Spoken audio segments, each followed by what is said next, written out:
thing I've always wanted to do is write. Why not just write? As scary as that sounds, as scary as it sounds to maybe find out you can't do it or you're terrible at it, that was the thing to do. Just plunge in and try it and go for it, and I haven't looked back. I love it. I'm Jody Brown, and I'm a writer.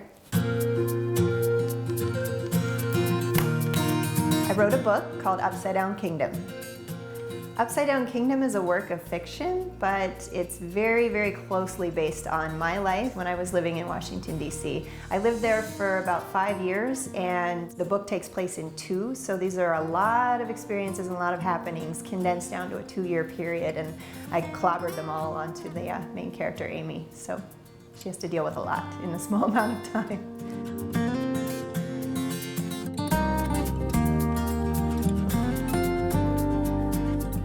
I was actually writing a series of emails back home to a good friend of mine and describing to her the life that I was leading and working during the day and waiting tables in the evening, and especially waiting tables in DuPont Circle in Washington, D.C., and just the crazy happenings that would go on there. And I was imparting to her how I felt and what was going on and trying to give her a real sense of the place and the time and the amazing things that were happening. And from that, the book was born. It's called Upside Down Kingdom. It took me about 9 months to really sort of turn those little emails into a book. And then it took a long time to sit on it and re-edit and let it sit in the closet for a while and stew. But yeah, I eventually got a book out of some emails.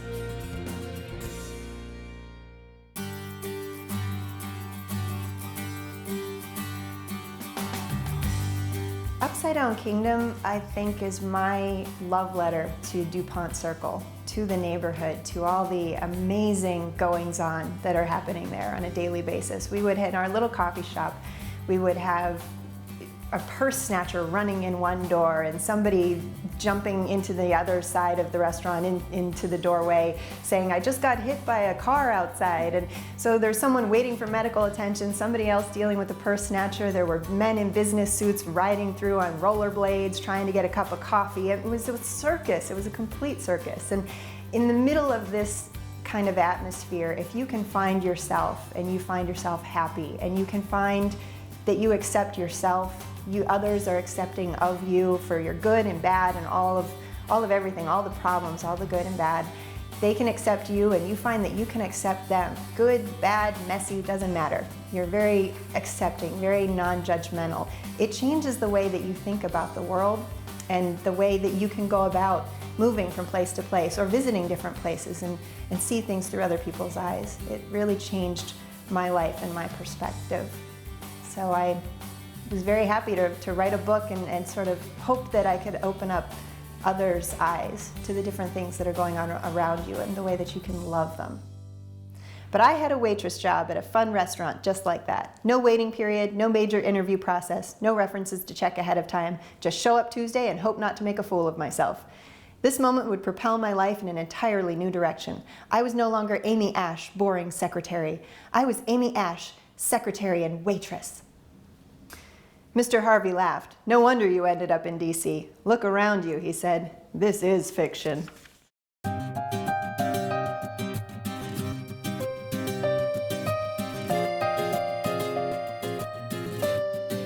Waiting tables is a really good way to interact with different people, to meet people, to find out a little bit about their story, and even just to wander through the dining room and hear the different conversations that are going on. Sometimes everyone's talking about the same TV show. Sometimes they're all talking about the same sort of events that are happening together, whether they like it or they don't. And you can kind of feel like you're a part of the world, even though sometimes you just sit in your office and write during the day and you don't really feel like you're connecting sometimes with people.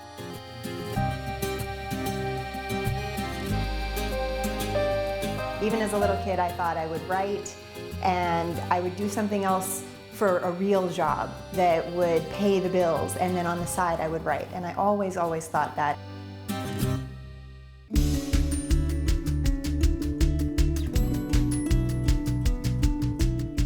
There's a variety of ways you can go about getting published, looking for an agent, looking straight to a publisher. But for me, I tried all those sort of traditional routes and eventually they just wouldn't pan out. I would get very nice letters back, and people really seemed to appreciate the book. They seemed to like it.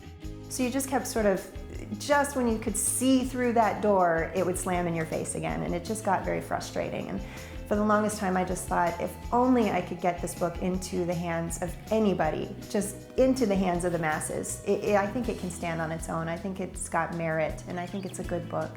I just need people to be able to read it.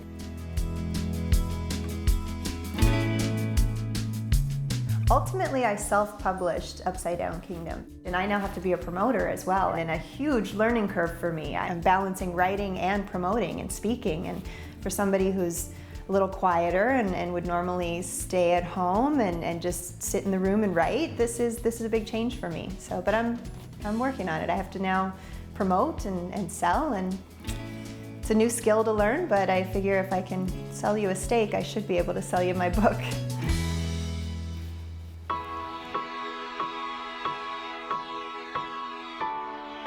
My own personal journey with writing took many, many turns along the way. Different states, different places that I live, different jobs that I've taken on in order to be able to pay the bills, and always kept writing and always kept trying to get published, trying to get my voice heard, trying to get out there. And there were times when paying the bills took precedence over writing, and there were times when I just decided writing is what I want to do, and I'm going to make this pay the bills. So I made that transition, and it's been a wonderful whirlwind ever since. And it's a very exciting time.